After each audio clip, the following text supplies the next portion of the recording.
Hi everyone, welcome back to the Easy Cloud series. Today, we'll explore AWS networking services and the basic steps to configure a virtual private cloud or VPC, which is one of the foundational elements in AWS networking. So let's get started. So let's dive deeper into some of the essential AWS networking services, starting with the virtual private cloud. A VPC is like having your own private section of the AWS cloud. So where you can securely run your applications, so you can create subnets, define IP address ranges, and set up security layers that ensure your data remains safe and isolated from others. Next is Route 53, which functions much like a phone book. It translates human-friendly domain names into IP addresses, ensuring that users are directed to your website or application efficiently.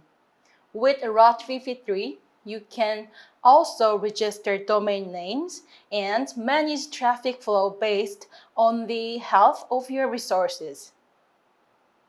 CloudFront is another key service acting as a CDN, content delivery network.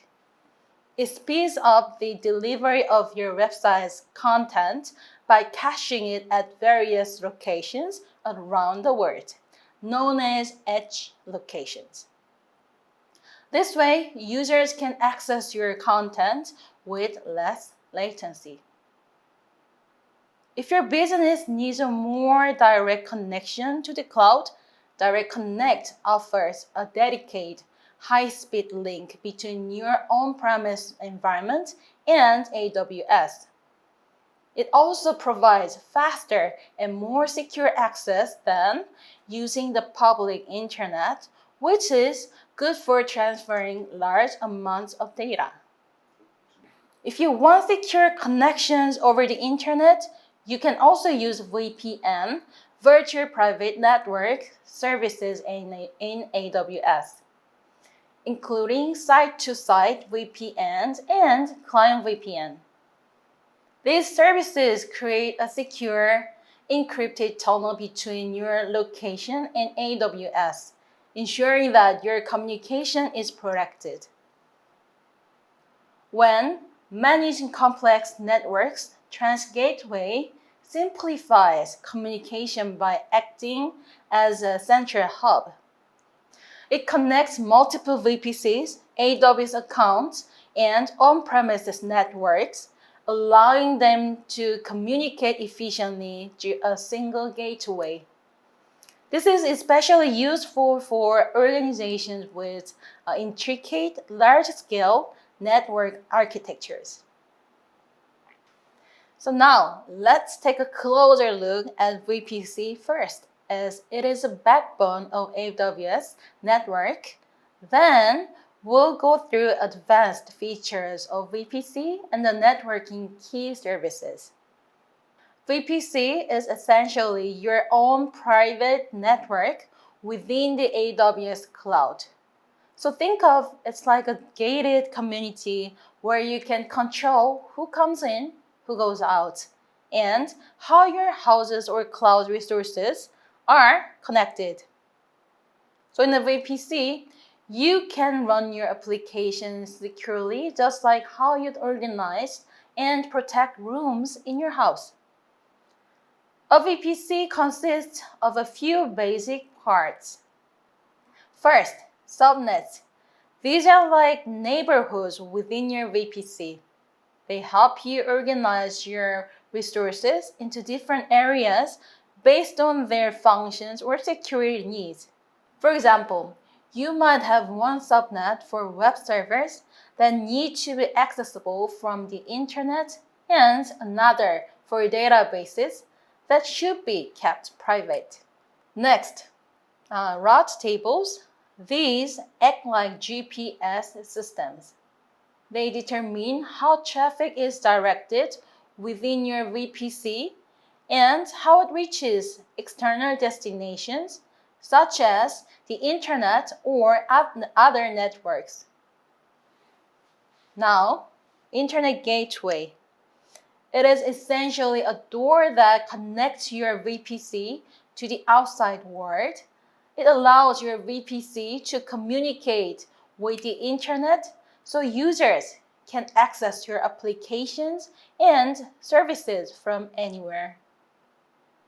Lastly, security groups and network ACLs. They act like security guards and fences for your resources. Security groups manage access at the instance level, controlling which types of traffic are allowed to reach your resources. Network ACLs, on the other hand, manage traffic at the subnet level, providing an additional layer of security. Now, let's go over the basic steps to set up a VPC, including creating subnets, configuring route tables, and setting up security groups.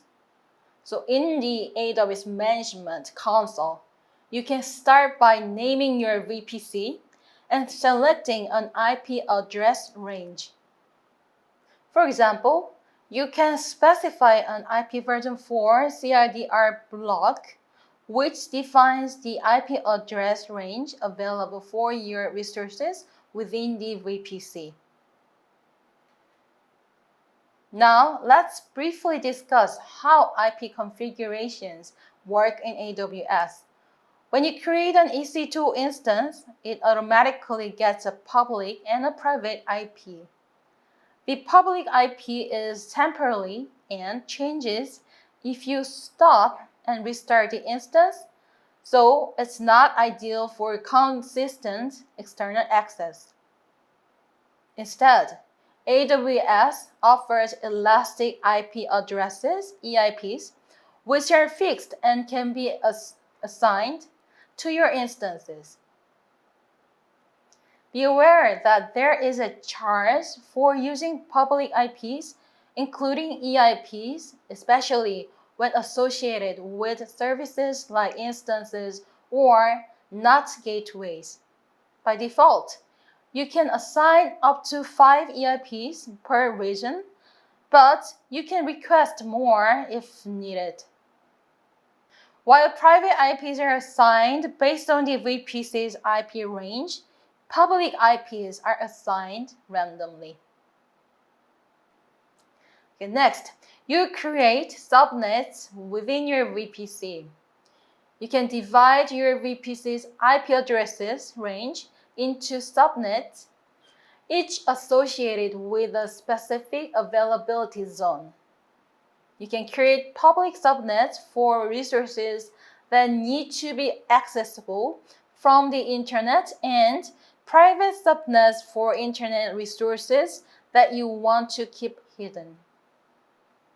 Then you will configure a route table. You can create custom route table and associate them with subnets. Then you define how traffic should flow between your subnets or resources and whether it can go outside to the internet.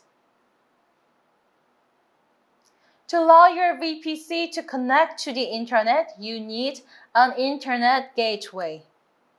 It enables communication between instances in your VPC and the internet. You attach an internet gateway, IGW, to your VPC and update the route table to route internet-bound traffic through the gateway. Finally, you will set up security groups. They control who can access your resources based on rules you set, like allowing only certain types of traffic, such as web traffic, to reach your servers. Now, you have the essential setups for your network environment in AWS. VPCs are just the beginning. As your needs grow, AWS offers various options to connect your VPC to other VPCs or your on-premise network, including VPN connections, VPC peering, and other services. Sometimes there's a requirement to connect multiple VPCs safely and effectively, especially for inter-VPC communication in scenarios like multi-tier applications, data sharing, or disaster recovery. We'll discuss how to establish VPC connections based on the specific requirements on the architecture. VPC peering is a connection between two VPCs, allowing them to communicate using private IP addresses, facilitating resource sharing and inter-application communication. It's useful for scenarios like multi-tier applications or shared services between VPCs. However, it has limitations like no transit peering, IP address conflicts, and bandwidth limitations. Handling connections between many VPCs via VPC peering can become complex and difficult to manage as the number of VPCs increases. Each VPC pair requires a separate peering connection, leading to a potentially large number of connections to manage. Additionally, VPC peering lacks transitivity, meaning direct connections are needed between all VPC pairs, adding further complexity. So as a result, alternative networking solutions such as AWS Transit Gateway may be more suitable for managing connectivity between numerous VPCs. Again, an alternative to manage connectivity between numerous VPCs is to use AWS Transit Gateway. AWS Transit Gateway simplifies network architecture by acting as a central hub that connects multiple VPCs, on-premises networks, and VPNs. It enables you to scale your network more effectively by reducing the number of connections to manage and providing better visibility and control over network traffic. With Transit Gateway, you can easily manage routing policies and implement advanced networking features such as transit peering and multicast support. Overall, AWS Transit Gateway offers a more scalable and efficient solution for connecting multiple VPCs compared to individual VPC peering connections. Now, let's find out how to connect the on-premises network and AWS environment. Usually, when a network connection is required to transfer data between the on-premises IDC center and the AWS environment, or when connecting to AWS VPC through a private connection from the office.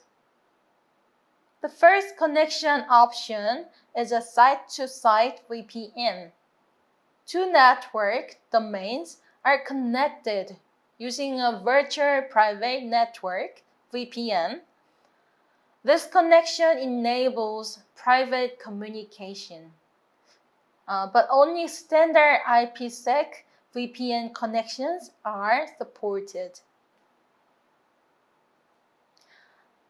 The second connection option for connecting on-premises and AWS is AWS Direct Connect, which is provided through partners.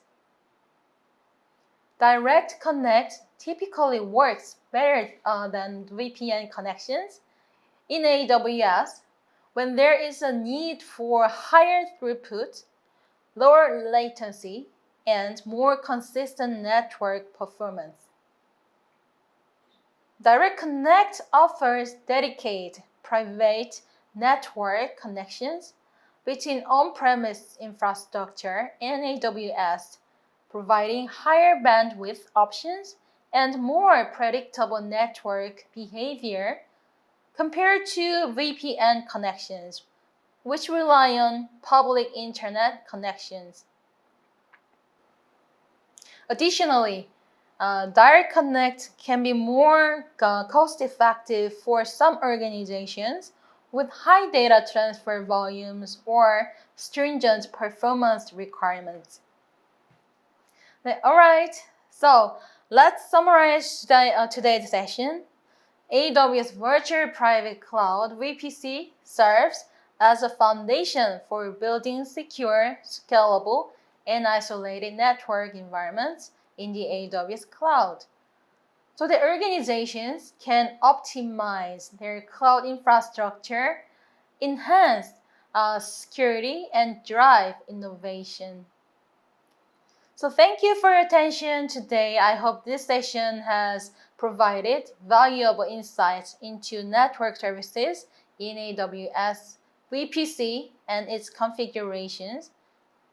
Again, Megaton Cloud is here for you to help set up and manage your AWS infrastructure with various industries and sizes of projects.